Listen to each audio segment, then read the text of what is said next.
So, if you are a new rider, you are probably wondering, what is the differences between a 2-stroke engine and a 4-stroke engine?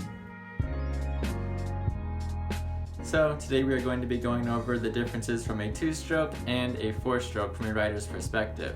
So, to start with the 2-stroke. 2-strokes weigh less, and they have less moving parts in the engine, so this makes the bike feel a lot lighter when riding it, meaning that you'll be able to throw it around a lot more. But this also means that when the track conditions are getting pretty rough, the bike is going to get thrown around a lot, and it's going to take more skill and effort to hold your line. 2-stroke engines are less expensive, meaning that when you go to buy a bike, if you buy a 2-stroke, you won't need to spend as much money. And when it comes to rebuilding engine parts or replacing engine parts, it's also going to cost less compared to a 4-stroke. 2-stroke engines are easier to work on as they are built more simple, you have more room, and less complex parts to deal with. One thing to keep in mind though is that most 2-strokes nowadays are still carbureted, so you are going to have to adjust your jetting in higher elevations. But some of the enduro 2-strokes are actually fuel injected nowadays, so you won't have to worry about a carburetor, so that's something that they've been experimenting with. And with a 2-stroke, you will need to mix oil into the gas. 2-strokes have a power band, so this means that if you were to see the power of the engine on a graph, it looks pretty flat in the start, and then all of a sudden it just spikes right to the top, and that is the power band kicking in.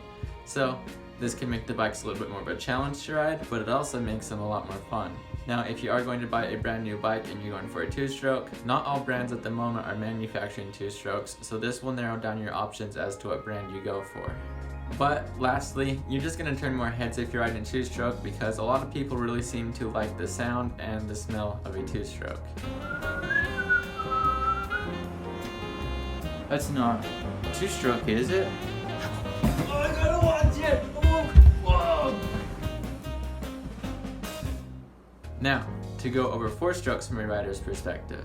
4-strokes weigh more and also have more moving parts in the engine, so this will make it feel a lot heavier and planted to the ground, meaning that it'll take more effort to throw the bike around, but it'll also stay in better control on a rough track. Now, when it comes to working on a 4-stroke engine, they are much more complex and difficult to work on, but you can always take it to a shop if you don't want to tackle it yourself. Now, with a 4-stroke, you won't have to mix oil into your gas, so this will make filling up a lot easier, more fast, and just less messy. Now, 4-stroke engines have more torque, and the throttle response is a lot more consistent, similar to driving a car. 4-strokes have the deep sound to them, and it also travels a lot further, so that basically just means that your local neighborhood is probably going to hate you just a little bit more, but it doesn't really have to be a bad thing, you know?